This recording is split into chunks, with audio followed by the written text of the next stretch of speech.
Hello students, my name is Anuja and today we are going to discuss a very interesting topic called para completion. As the name suggests, this topic has a paragraph which is incomplete. Probably one of the sentences or two of the sentences are deleted, maybe the first one or the last one or any sentence in between.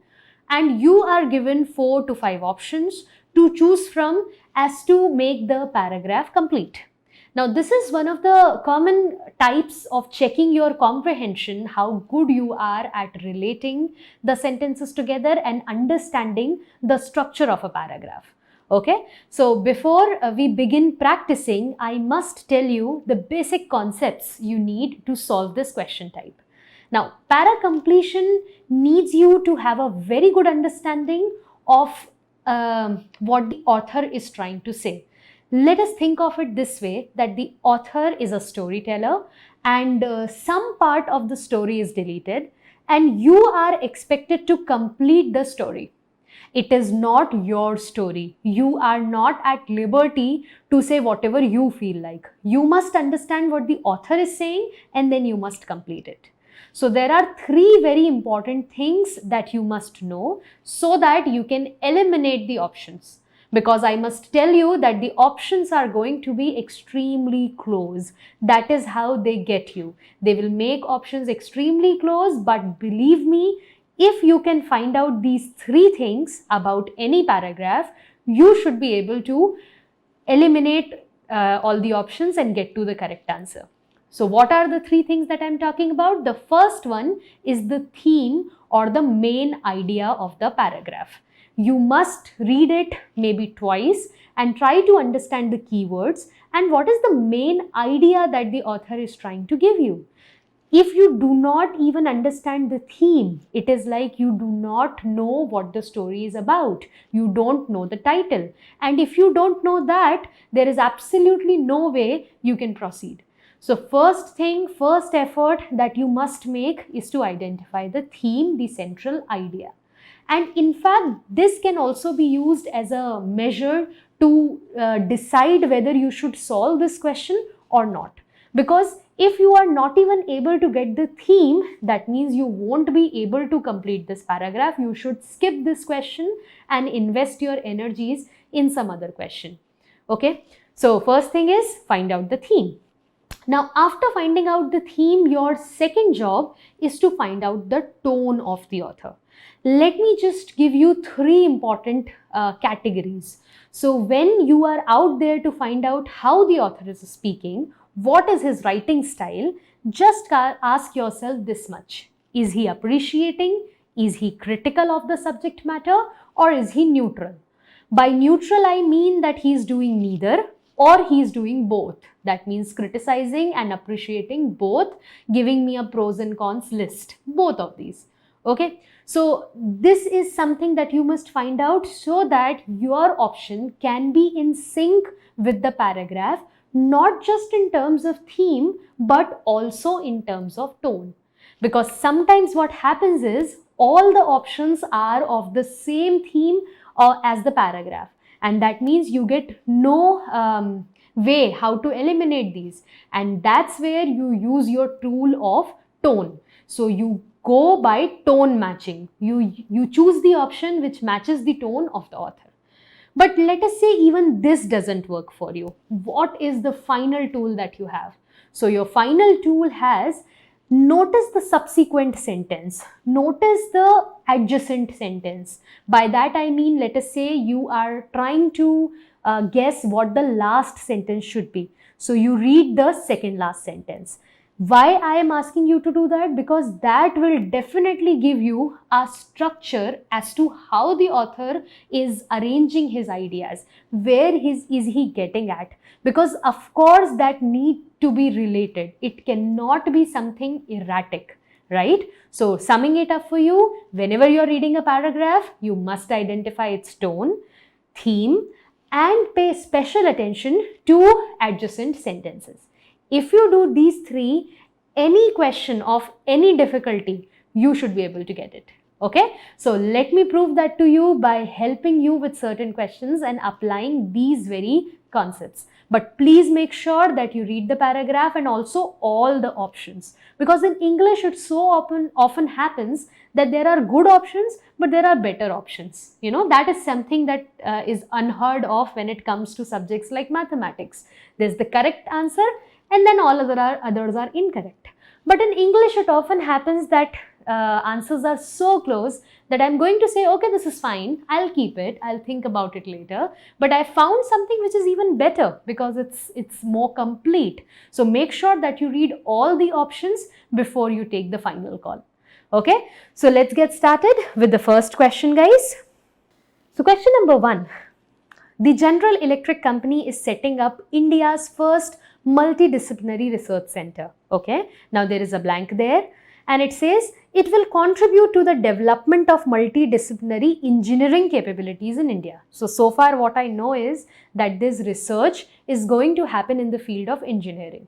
Okay, but then understand the scope. We are only talking about India. So option C is eliminated prima facie because it is talking about global business and that is going beyond my theme, right? Okay. One very important reason why I think you should eliminate D straight away is sentence 1 is about starting the business. Sentence 3 is also about starting the business, but then the second sentence cannot suddenly be about ending the business. And that is exactly what D is doing. It is talking about when the project will be over. So we should not choose D at all. Okay, now A and B are quite close, but as I told you, read the previous sentence. A is much better connected with the previous sentence. Why? Because it's more related. We are saying that India's first multidisciplinary research center is coming. Now it's not just first, but it is also the largest. So you see that string of superlatives that we are doing. And I think if something is new, we will begin with the name first. So we will say that this thing is coming, it's largest, it's biggest, and this is the name. So I think between A and B, it's choice of good and better, and A is definitely better. So question number 1, our answer is A. Moving on to question number 2, guys. Now here let's see. One major change in careers is that one can work from home. So here I have got the theme of this text, which is working from home. Now the sentence is missing. Let me move on. So far, only work related to IT has thus been affected. It is expected that many other careers will afford this flexibility in the future. So this is nothing but just an extension of the idea, and the idea was working from home. Okay, now I am looking for an option that matches with this theme. Is it A? No, it is not, because it is talking about personality in general. Is it B? No, it is not, because it is talking about permanency of job, and that is not what I am talking about. Could it be C? Yes, of course, because it is talking about how new technology has ensured that geographical distance is not an hindrance, and that is exactly what work from home means. And D is obviously different because it's talking about how people are loyal to an organization and they are shifting. So I think except C, all other options are not even related to our theme. So this has to be a simple choice. Question 2, answer should be C. Let's see what lesson question 3 has to offer. Now question 3 is a very interesting question, and I want you to probably pause this video, take your time, read the entire question, and then just answer this question for me. Do you think we are talking about paintings or tools? So is it paintings, our main subject, or tools? If you could answer this much, you will get your answer. Because there is a sort of odd man scheme which is under play here. Because if you see question 3 में A को छोड़ करके बाकी सारे options are somehow about paintings, but actually we are talking about tools. We are having a discussion whether tools are crude or sophisticated. So that is why our answer has to be A, because only A is about tools, others are all about paintings, and our main subject is not painting. So it was one of those questions where we learned how identifying the correct theme can help us get to the right answer. Okay, let's move on to question number 4 now. Now, question number 4 is an interesting question because here we are going to take a step forward. So far, we have been doing questions where we could get our answer just by understanding the theme of the passage. But here, that won't be enough. The theme of the paragraph is pollution due to industrialization. But guess what? That is the theme of all the 4 options as well. So that is not enough. Now, I must proceed to talking about tones now. How do I do that? Let's see this. Now, if I may say that B is the odd one out and A, C and D, they all are sort of getting suggestive in their tone.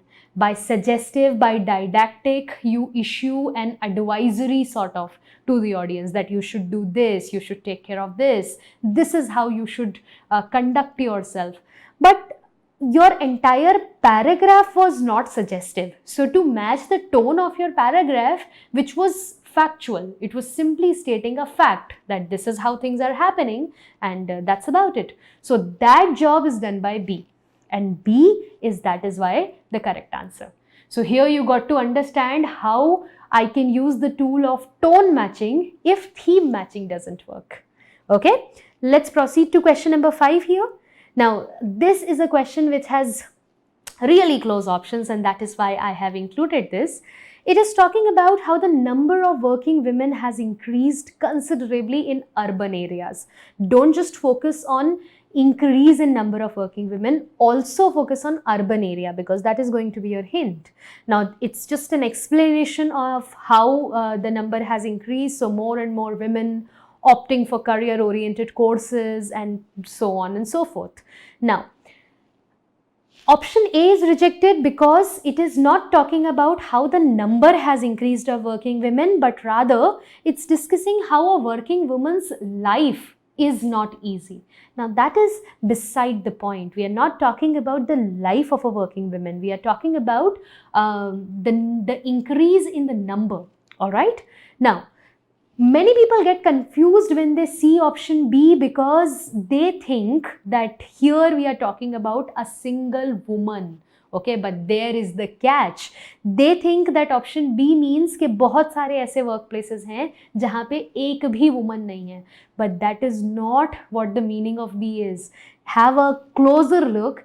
Here single is an adjective and women, that is plural. So they are talking about something entirely different. They are talking about committed women, single women, and that's a different story altogether, right?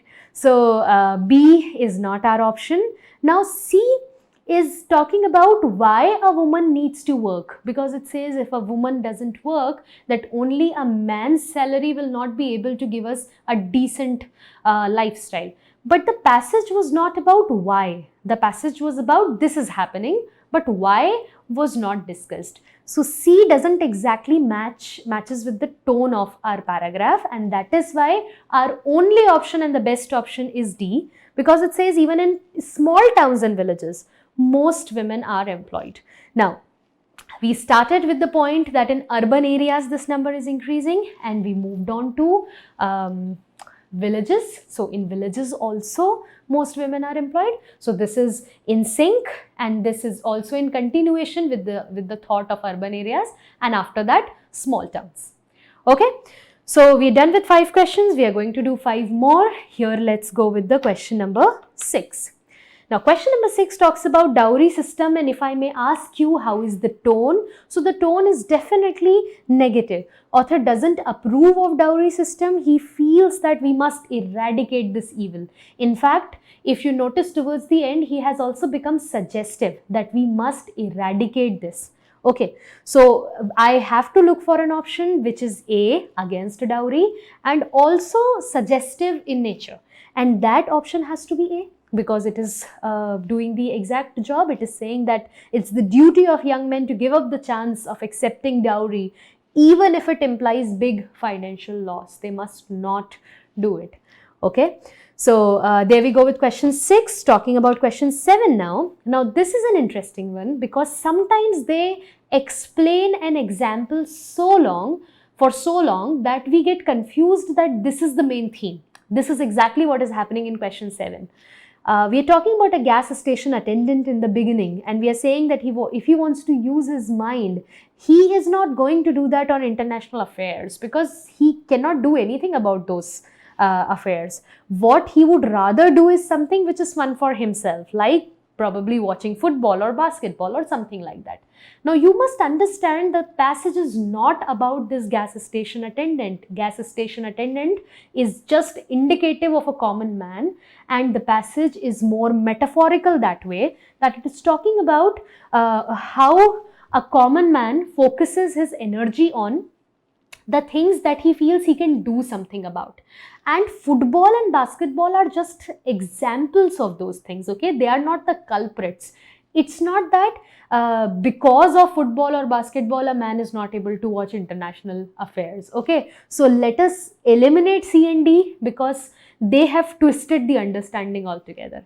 Now, if I may talk about A is referring to something which is not in the passage in the first place. A is talking about the skills, the understanding, the intelligence. Now, of course, we know that this article is used when you are referring to something that was mentioned. But the understanding is never in the passage. The intelligence is never given in the passage. So, obviously, A has no connection, no prior reference to our passage. And that is why we must eliminate A. And why B connects? Because B gives a very conclusive note. It says, so a common man is not interested in international affair. He is doing something for entertainment. And then what happens? People in power can then be left to do what matters without public interference. People in power don't have to worry at all. Okay, so that is very conclusive as well. And that is why we are ending with B. Okay. Moving on to question number 8. Now, this is a question that people often get wrong because they don't even understand what's happening here. Now, let me show you the third line first. So, here it says, English as the prime medium of subtle slander. I hope you know what slander is. A slander is a spoken defamation. And we are talking about the power of English as a means of subtle slander. And the author is saying that, there is nothing like it. And this newfound wisdom where people are saying that this is politically incorrect or that is offensive, that is somehow diluting this power of English. So author feels that that should not happen. In fact, if you read the last part, you will understand. He's saying there is nothing quite like English for the unputdownable put down. That means the sort of insult that you could do with English, that is unparalleled. Probably you would feel the same way about your mother tongue, but that is what we are discussing here. So if you have understood this much, I think you can easily now do theme matching because the trickier part was to get the passage.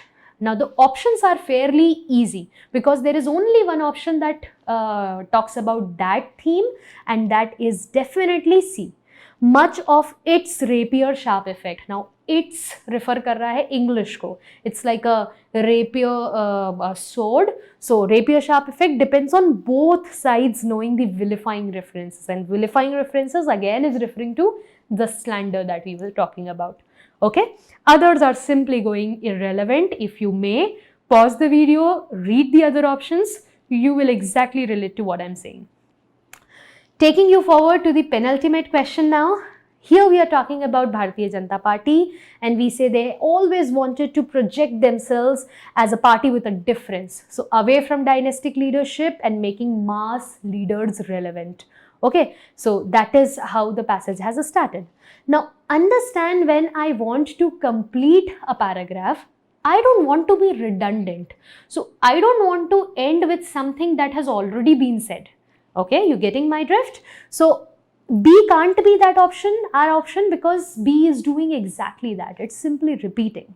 Okay, now C has a problem that I told you earlier also. C is talking about a phrase, this phrase, but there is no particular phrase in the paragraph which can relate to this.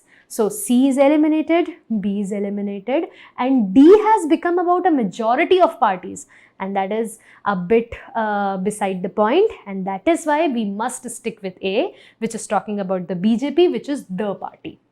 Okay. Let's talk about the last question now, which is question number 10. It's a beautiful one. It says, when a raindrop falls in the lake, it loses its identity. But if it falls on a lotus leaf, it does not merge. It shines like a pearl.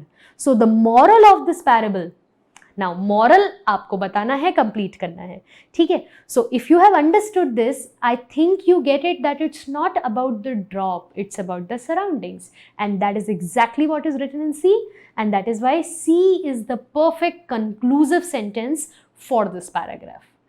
So this was it. We understood today the concept of para-completion, which is commonly asked in most competitive exams wherever they want to check your comprehension and your ability to understand the structure and flow. Three very important things that helped us to move forward were tone identification, theme identification, and paying special attention to adjacent sentences.